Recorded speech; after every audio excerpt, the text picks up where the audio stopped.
Today we're going to be taking a look at the dropped shopping cart module.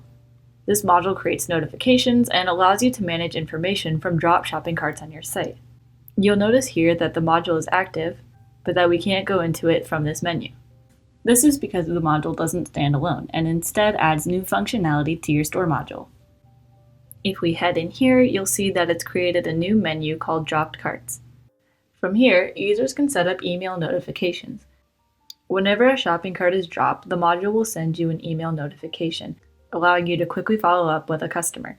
And this email will contain basic information on the user and what was in the cart. All this information is then stored in the Dropped Cart Manager.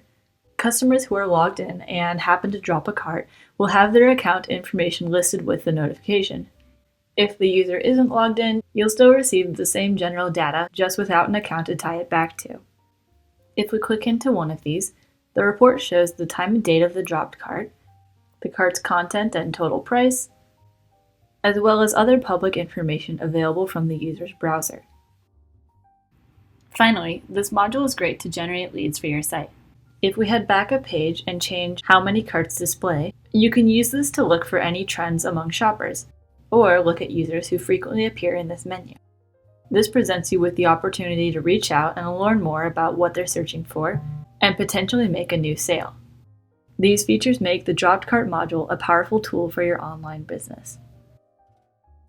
Thanks for watching, and remember to visit us online at OrderMaxx.com to learn more and get started today.